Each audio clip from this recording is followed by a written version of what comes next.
In the dead of the night on June 8, 1998, Nigeria's most feared military dictator, General Sani Abacha, died under mysterious circumstances in the presidential villa at Aso Rock, Abuja. Some say it was a heart attack, others whispered about poisoned apples and Indian prostitutes. But the truth about how Sani Abacha died is just as shrouded in darkness as the 5 brutal years he ruled Africa's most populous nation with an iron fist. This is the story of a man who transformed Nigeria into a personal ATM, looting an estimated $5 billion while his people starved. A dictator who silenced dissent with bullets and bombs, who hanged activists on international television, and who made an entire nation of over 100 million people tremble at the mention of his name. This is the story of Sani Abacha, the most feared man in Nigeria. Sani Abacha was born on September 20, 1948 in Kano, northern Nigeria, into a Kanuri Muslim family. Unlike the flamboyant military officers who would later become his colleagues, young Abacha was quiet, calculating, and wore dark sunglasses that became his sinister trademark. He joined the Nigerian Army in 1962, training at the Nigerian Military Training College in Kaduna. He later attended the Mons Officer Cadet School in Aldershot, England, and received further training at the Armored Corps School in Fort Knox, Kentucky, United States. These international military experiences shaped him into a disciplined, strategic officer who understood power dynamics.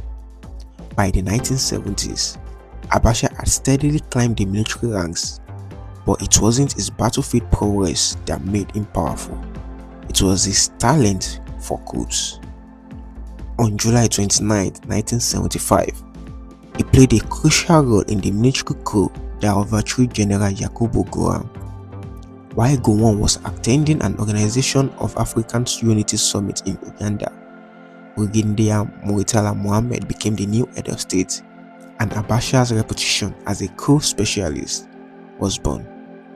When Murtala Muhammad was assassinated on February 13, 1976 in an attempted coup led by Lieutenant Colonel Buka Suka Dimka, Abacha helped ensure the survival of Muhammad's second-in-command, General Olusegun Obasanjo. This loyalty earned him promotions and influence. On December 31, 1983, Abacha was instrumental in the coup that toppled Nigeria's Second Republic, President Shehu Shagari, bringing Major General Muhammadu Buhari to power. And on August 27, 1985, he participated in yet another coup, this time overthrowing Buhari and installing General Ibrahim Babangida as a military president. By now, the pattern was clear. Whoever controlled Abacha controlled the keys to Nigeria's throne. Under Ibrahim Babangida's regime from 1985 to 1993, Abacha served as Chief of Army Staff and later as Minister of Defense. He remained in the shadows, a silent enforcer behind Babangida's policy. While Babangida was charismatic and politically savvy, earning the nickname Maradona for his political maneuvering, Abacha was the feared general who made things happen behind the scenes. The turning point came with June 12, 1993 presidential election, Nigeria's most credible and fairest election, won decisively by Moshood Kashimawo Olawale Abiola, a wealthy Yoruba businessman from Abeokuta, Ogun State. Abiola ran on the platform of the Social Democratic Party (SDP) and captured the heart of Nigeria across ethnic and religious lines with his message of Hope 93. But Babangida, under pressure from northern military elites who didn't want power to shift to the south, annulled the election on June 23, 1993. The country erupted in protest. Babangida was forced to step aside on August 26, 1993, installing Ernest Shoneko, a Yoruba businessman, as head of an interim national government. Shoneko was a puppet with no real power. The military, particularly Abacha, still controlled everything, On November 17, 1993, just 82 days into Shenoken's tenure, Abacha struck. In the quietest coup in Nigerian history, he simply walked into a meeting, dismissed Shoneko, and declared himself head of state. No shots were fired, no tanks rolled through Lagos. Abacha simply took power because everyone knew he had always held it. From the moment he seized power, Abacha methodically dismantled every institution that could challenge him. He dissolved all democratic structures, banned political parties, shut down newspapers, and placed the entire country under military decree. His provisional ruling council became the supreme authority, and Decree number 107 granted him absolute immunity from prosecution. He appointed military administrators to govern all 30 states of the Federation, ensuring every corner of Nigeria answered directly to him. But Abacha's most feared instrument of control was the security apparatus. He created a vast network of secret police, spies, and enforcers who operated beyond any law. The State Security Service under the brutal leadership of Alhaji Ismaila Gwarzo became a synonym for terror. Nigerians learned to whisper, to watch their backs, and to never speak against Abacha in public. Journalists who criticized the regime were detained without trial. Activists disappeared into secret detention centers like the notorious Alagmo Close in Lagos or Abacha Barracks in Abuja. Many were tortured. Some were never seen again. The publisher and environmental rights activist, Chief MKO Abiola, who had won the annulled 1993 election, was arrested on June 23, 1994, after declaring himself president at the Ekpetedo district of Lagos Island. He was charged with treason and imprisoned. His wife, Kudirat Abiola, became a vocal activist for his release and for democracy. On June 4, 1996, as Kudirat Abiola sat in traffic on Oregon Road in Lagos, gunmen approached her car and shot her dead in broad daylight. The assassination, widely believed to have been orchestrated by Abacha's security forces, sent a chilling message.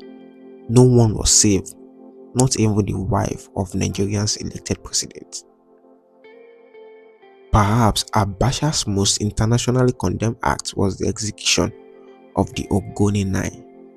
Ken Saro-Wiwa was a renowned writer, television producer, and environmental activist from Bori, Ogoni land in Rivers State. He founded the movement for the survival of the Ogoni people, MOSOP, to fight against the environmental devastation caused by oil extraction in the Niger Delta, particularly by Shell Petroleum. The Ogoni people had watched for decades as their lands were polluted, their waters poisoned, and their livelihood destroyed, while oil money flowed out of their communities to Abuja and into the pockets of multinational corporations. On May 21, 1994, 4 Ogoni chiefs, Chief Edward Kobani, Chief Theophilus Orange, Chief Samuel Orange, and Chief Albert Bade were murdered during a riot in Gioko, Ogoni land. Though Saro-Wiwa was not present at the scene and evidence suggested he had no involvement, he and 8 other MOSOP leaders were arrested and charged with incitement to murder. The trial, held at a special military tribunal in Port Harcourt, was a sham. The defendants were denied proper legal representations, witnesses were bribed, and the verdict was predetermined. On October 31, 1995, all 9 men were sentenced to death by hanging. International outcry was immediate and massive. Nobel laureates, world leaders, human rights organizations, and celebrities pleaded with Abacha for clemency. Nelson Mandela personally called Abacha the Commonwealth threatened sanction. Nothing moved the dictator. On November 10, 1995, at Port Harcourt prison, Ken Saro-Wiwa and his 8 companions, Saturday Dube, Nodu Ewo, Daniel Boko, Paul Levera, Felix Nwate, Baribo Bera, Barinem Kiobe, and John Puine were hanged. Saro-Wiwa's last word were defiant: "Lord, take my soul," but the struggle continues. The execution shocked the world. Nigeria was suspended from the Commonwealth. Sanctions were imposed. Abacha became an international pariah. But in Nigeria, fear deepened. If Abacha could execute internationally recognized activists despite global pressure, what would he do to ordinary citizens? While crushing dissent with one hand, Abacha was systematically looting Nigerians with the other. His kleptocracy was unprecedented in scale and audacity. As military head of state, Abacha controlled Nigerians' oil revenues, billions of dollars flowing from petroleum exports, rather than invested in infrastructure, healthcare, or education. He diverted these funds into foreign bank accounts. His method was simple but effective. He would award inflated government contracts to shell companies he controlled, then funnel the money abroad. His finance minister, Chief Anthony Ani, and central bank governor, Paul Ogwa, were either complicit or powerless to stop him. Abacha used the central bank as his personal vault, withdrawing cash in suitcases through an elaborate system of fake security contracts and phantom government purchases. By the time of his death, investigations would reveal that Abacha had stolen approximately $5 billion. Some estimates go as high as $5.5 billion. This money was hidden in banks across Switzerland, Luxembourg, Liechtenstein, Jersey, and the United Kingdom, and the United States.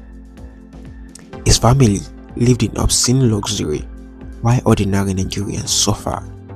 His son, Muhammad Abacha, became notorious for his flashy lifestyle. The Abacha family accumulated properties, luxury cars, and private jets while Nigeria's economy crumbled. During Abacha's rule, fuel became scarce despite Nigeria being a major oil producer. Power outages were constant. Hospitals lacked basic supplies. Universities were closed for months due to strikes. The naira collapsed in value. Poverty and unemployment skyrocketed. But perhaps most cynically, while ordinary Nigerians stood in queues for hours to buy fuel, Abacha established his own private fuel importation scheme, selling petroleum products at inflated prices and pocketing the difference. Paranoia defined Abacha's final years in power. He saw enemies everywhere and struck preemptively against both real and imagined threats. In March 1995, Abacha announced the discovery of a coup plot allegedly masterminded by former head of state General Obasanjo and his former deputy Major General Shehu Musa Yar'Adua. The evidence was dubious at best, fabricated at worst. On July 8, 1995, a military tribunal sentenced dozens of officers to various terms. Obasanjo received 15 years imprisonment. Yar'Adua received 25 years. Lieutenant General Kudiraat Abiola, who was Abacha's own chief of general staff, his second in command, was among those imprisoned. The conditions in detentions were deliberately harsh. On December 8, 1997, General Shehu Musa Yar'Adua died in Abakaliki prison under suspicious circumstances. The official cause was given as a heart attack, but many believed he was poisoned or denied medical treatment. Yar'Adua's death sent another wave of terror through Nigeria's elites.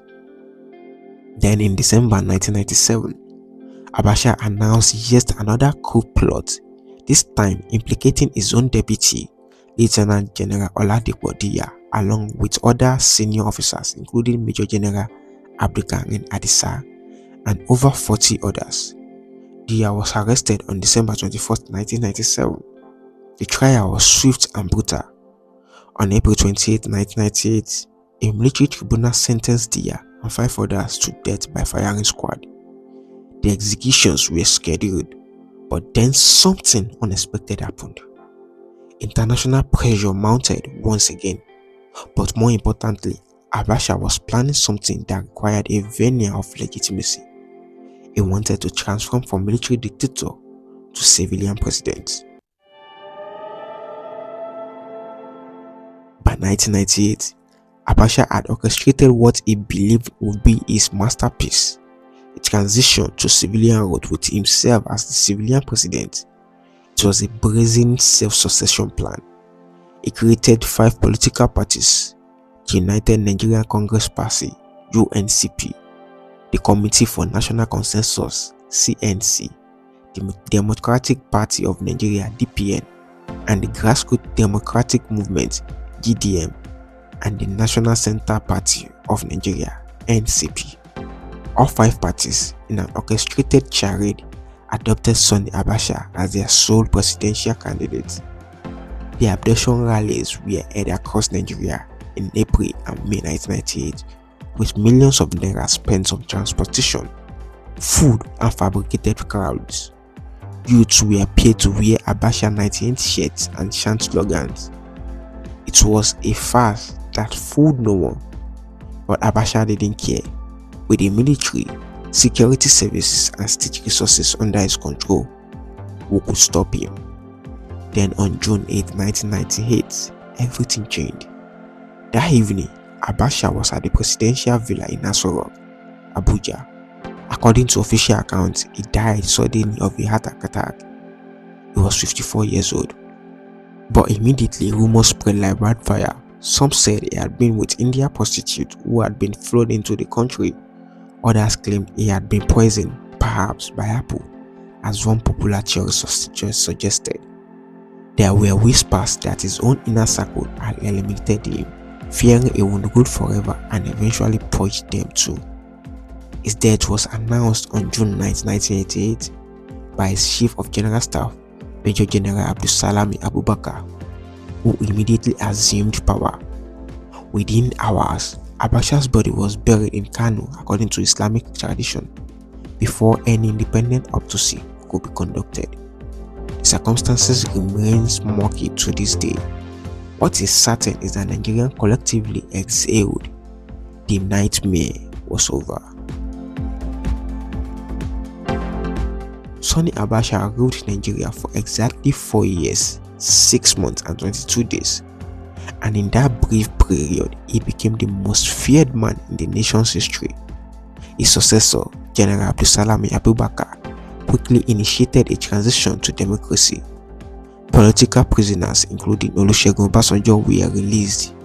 Tragically, MKO Abiola died on July 7, 1998, just 1 month after Abacha's death. Just as he was about to be released, he died in the presence of American diplomats who had come to negotiate his release. Many suspected he was poisoned.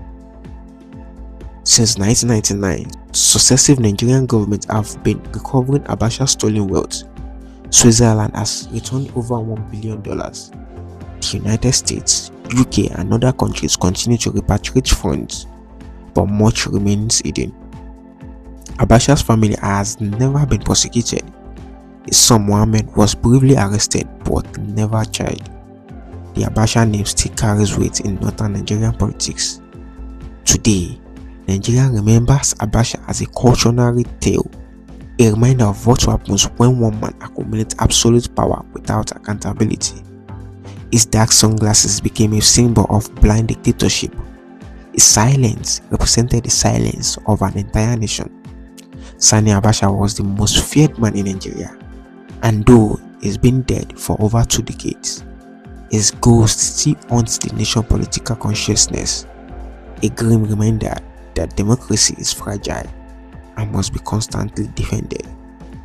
This has been the story of the darkest chapter of Nigeria.